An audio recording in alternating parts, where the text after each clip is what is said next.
ಯೇಸುವಿನ ನಾಮದಲ್ಲಿ ಈ ಬೆಳಗ್ಗೆ ನಿಮಗೆ ಸ್ವಾಗತಿಸ್ತೇನೆ. ಇವತ್ತಿನ ವಾಕ್ಯ ಇಬ್ರಿ 13ನೇ ಅಧ್ಯಾಯ 8ನೇ ವಾಕ್ಯದಲ್ಲಿ ಯೇಸು ಸ್ವಾಮಿ ಹೀಗೆ ಹೇಳಿದ್ದಾನೆ, ಯೇಸು ನಿನ್ನೆ ಕೂಡ ಇದ್ದಾನೆ, ಇವತ್ತು ಕೂಡ ಇರುತ್ತಾನೆ, ನಿರಂತರವಾಗಿ ಇರುತ್ತಾನಂತ ಅಲ್ಲಿ ಬರೆಯಲ್ಪಟ್ಟಿದೆ. ಪ್ರಿಯರೇ, ಇವತ್ತು ನಾವು ನೋಡುವಾಗ ಮನುಷ್ಯರು ಸ್ವಲ್ಪ ಕಾಲದಲ್ಲಿ ಇರುತ್ತಾರೆ ಮತ್ತು ನಾಳೆಗೆ ಇರುವುದಿಲ್ಲ. ನಾಳಿನ ಮನುಷ್ಯನು ನಾಡದಿರೋದಿಲ್ಲ, ಇಂದಿನ ಮನುಷ್ಯನು ನಾಳೆಗೆ ಇರುವುದಿಲ್ಲ. ಹಾಗೆ ಪ್ರಿಯರೇ, ಯೇಸು ಹೇಳ್ತಾ ಇದ್ದಾನೆ, ನಾನು ನಿನ್ನೆ ಇದ್ದ ಹಾಗೆ ಇವತ್ತು ಎಂದೆಂದಿಗೂ ಇರುವಾತನಂತ ಯೇಸು ಹೇಳಿದ್ದಾನೆ. ಪ್ರಿಯರೇ, ಯೇಸು ನಿತ್ಯ ನಿರಂತರವಾಗಿ ಇರುವ ದೇವರಾಗಿದ್ದಾನೆ. ಆತನೇ ನಮ್ಮ ರಕ್ಷಕನು. ಪ್ರಿಯರೇ, ಇವತ್ತು ನೀನು ಯಾರಾದರೂ ಇರ್ಬೋದು, ಎಲ್ಲಾದರೂ ಇರ್ಬೋದು, ಯಾವ ಸ್ಥಳದಲ್ಲಿ ಇದ್ದಿರಬಹುದು ನನಗೆ ಗೊತ್ತಿಲ್ಲ. ಆದರೆ ನೀನು ಯೇಸುಗೆ ನಂಬೋದಾದರೆ, ಆ ಯೇಸು ರಕ್ಷಕನನ್ನು ಅಂಗೀಕಾರ ಮಾಡಿದರೆ ನಿನ್ನ ಜೀವಿತ ಬದಲಾಯಿಸುತ್ತದೆ, ನಿನ್ನ ಕುಟುಂಬ ಬದಲಾಯಿಸುತ್ತದೆ, ನಿನ್ನ ಸೇವೆ, ನಿನ್ನ ಪರಿಸ್ಥಿತಿ ಎಲ್ಲವನ್ನು ಬದಲಾಯಿಸುತ್ತದೆ. ಪ್ರಿಯರೇ, ಯಾಕಂದರೆ ಯೇಸು ನಿರಂತರವಾಗಿ ಇರುವ ದೇವರಾಗಿದ್ದಾನೆ, ನಿರಂತರವಾಗಿರುವ ರಕ್ಷಕನಾಗಿದ್ದಾನೆ. ನೋಡ್ರಿ ಪ್ರಿಯರೇ, ನಾವು ನೋಡುವಾಗ ಅನೇಕ ಜನರಿಗೆ ಬಾಡಿ ಗಾರ್ಡ್ ಇರುತ್ತಾರೆ, ನಾಳೆಗೆ ಇರುತ್ತಾರೆ, ನಾಡದು ಇರುವುದಿಲ್ಲ.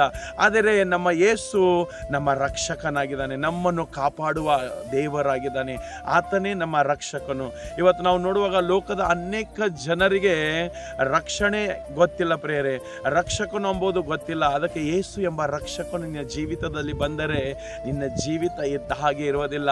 ನಿನ್ನ ಸೇವೆ, ನಿನ್ನ ಕುಟುಂಬ, ನಿನ್ನ ಕೆಲಸ ಕಾರ್ಯಗಳು, ನೀನು ಏನೇನು ಮಾಡುತ್ತಿ, ಬಿಸ್ನೆಸ್ ಮಾಡಿ, ಚಿಕ್ಕ ಕೆಲಸ ಆದರೂ ದೊಡ್ಡ ಕೆಲಸ ಆಗಿರಬಹುದು, ಆದರೆ ನಿನ್ನ ಜೀವಿತದಲ್ಲಿ ಯೇಸು ಎಂಬ ರಕ್ಷಕನು ಬಂದು ನಿನ್ನ ಜೀವಿತ ಸುಂದರವಾಗುತ್ತದೆ. ಪ್ರಿಯರೇ, ನಾವು ನೋಡುವಾಗ ಇವತ್ತು ಅನೇಕ ಜನರು ಇವತ್ತು ಇರುತ್ತಾರೆ, ನಾಳೆಗೆ ಇರುವುದಿಲ್ಲ. ಹಾಗೆ ಕೆಲವರು ಮಾತು ಕೊಡ್ತಾರೆ, ನಾನು ನಾಳೆಗೆ ಇದು ಮಾಡುತ್ತೇನೆ, ನಾಳೆಗೆ ಅದು ಮಾಡುತ್ತೇನೆ, ನಾಡ್ದು ಅದು ಮಾಡುತ್ತೇನೆ ಅಂತ ಮಾತು ಕೊಡ್ತಾರೆ. ಆದರೆ ಅವರು ಮಾತಿನ ಹಾಗೆ ಇರುವುದಿಲ್ಲ. ನಾನು ಇವತ್ತು ಮಾತನಾಡುವುದು ನಿತ್ಯ ನಿರಂತರವಾಗಿರುವ ಯೇಸು ಎಂಬ ರಕ್ಷಕನ ಬಗ್ಗೆ ಮಾತನಾಡ್ತಾ ಇದ್ದೇನೆ. ಆ ಯೇಸು ನಿನ್ನೆ ಇದ್ದನು, ಆ ಕಾಲದಲ್ಲಿ ಇದ್ದನು. ಯೇಸು ಈ ಭೂಮಿ ಮೇಲೆ ಬಂದುವಾಗ ಅದ್ಭುತಗಳನ್ನು, ಸೂಚಕ ಕಾರ್ಯಗಳನ್ನು ಮಾಡಿದನು ಆ ಕಾಲದಲ್ಲಿ, ಮತ್ತು ಈಗ ಕೂಡ ಯೇಸು ಇದ್ದಾನೆ. ಇಂದು ಕೂಡ ಅದ್ಭುತಗಳು, ಸೂಚಕ ಕಾರ್ಯಗಳು, ಮಹತ್ವ ಕಾರ್ಯಗಳು, ಕುಂಟರನ್ನು ನಡೆಸ್ತಾನೆ, ಸತ್ತವರನ್ನು ಎಬ್ಬಿಸುತ್ತಾನೆ. ಈಗ ಕೂಡ ಮಹತ್ವ ಕಾರ್ಯಗಳನ್ನು ಮಾಡುತ್ತಾನೆ.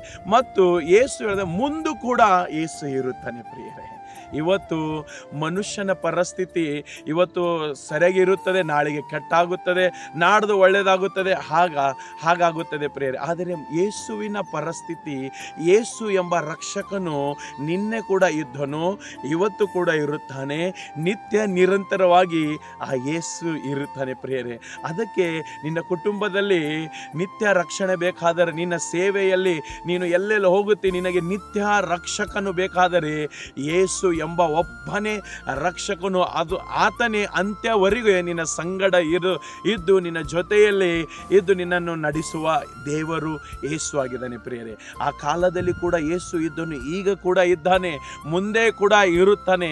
ಆತನೇ ನಿಜವಾದ ರಕ್ಷಕನು. ಈ ರಕ್ಷಕನು ನೀನು ನಿನ್ನ ಹೃದಯದಲ್ಲಿ ಅಂಗೀಕಾರ ಮಾಡಿದರೆ ಆತನ ನಿನ್ನ ಜೀವಿತ ಬದಲಾವಣೆ ಮಾಡುತ್ತದೆ, ಮತ್ತು ನಿನ್ನ ಸೇವೆ, ನಿನ್ನ ಕುಟುಂಬ, ನಿನ್ನ ಜೀವಿತ ಎಲ್ಲವನ್ನು ಆತನು ಸುಂದರವಾಗಿ ನಡೆಸಿ ನಿನಗೆ ಸ್ವರ್ಗದ ಮಾರ್ಗದಲ್ಲಿ ನಡೆಸುತ್ತಾನೆ. ಮತ್ತು ನೀತಿ ಎಂಬ ಮಾರ್ಗದಲ್ಲಿ ಯೇಸು ಎಂಬ ರಕ್ಷಕನು ನಿನಗೆ ನಡೆಸುತ್ತಾನೆ. ಎಲ್ಲ ಕೆಟ್ಟತನದಿಂದ ತೆಗೆದು ಒಳ್ಳೆತನದಲ್ಲಿ ನಡೆಸುವ ಯೇಸು ಒಬ್ಬನೇ ಪ್ರಿಯರೇ. ಅದಕ್ಕೆ ಆತನು ಹೇಳಿದ್ದಾನೆ, ನಿನ್ನೆ ಕೂಡ ಇವತ್ತು ಕೂಡ ಎಂದೆಂದಿಗೂ ಇರುವ ಯೇಸು ಜೀವಿತ ಆಗಿದ್ದಾನೆ. ಪ್ರಿಯರೇ, ನಿನ್ನ ಪರಿಸ್ಥಿತಿ ಇವತ್ತು ಇರ್ತಿರ್ಬೋದು, ನಾಳೆಗೆ ಕೆಟ್ಟದಾಗ್ತಿರ್ಬೋದು, ಮುಂದೆ ಒಳ್ಳೆಯದಾಗ್ತಿರ್ಬೋದು. ಆದರೆ ಆಗ ಯೇಸು ಇಲ್ಲ. ನಿನ್ನೆ ಕೆಟ್ಟದಿಲ್ಲ ಯೇಸು, ಇವತ್ತು ಕೆಟ್ಟದಿಲ್ಲ, ಮುಂದೆ ಕೆಟ್ಟದ್ದು ಆಗೋದಿಲ್ಲ ಯೇಸು. ನಿನ್ನೆನೂ ಯೇಸು ಒಳ್ಳೆಯನಾಗಿದ್ದಾನೆ, ಇವತ್ತು ಯೇಸು ಒಳ್ಳೆಯವನಾಗಿದ್ದಾನೆ, ನಿತ್ಯ ನಿರಂತರವಾಗಿ ಯೇಸು ಒಳ್ಳೆಯವನಾಗಿದ್ದಾನೆ. ಮತ್ತು ನೀನು ಆತನಿಗೆ ನಂಬೋದಾದರೆ ನಿನ್ನ ಪರಿಸ್ಥಿತಿ ಕೂಡ ಎಲ್ಲವೂ ಒಳ್ಳೆಯದನ್ನೇ ಮಾಡುತ್ತಾನೆ ಆ ಯೇಸು. ಆ ಯೇಸು ನಿನ್ನನ್ನು, ನಿನ್ನ ಕುಟುಂಬವನ್ನು ಈ ವಾಕ್ಯ ಆಶೀರ್ವಾದ ಮಾಡಲಿ. ಆಮೀನ್, ಆಮೀನ್.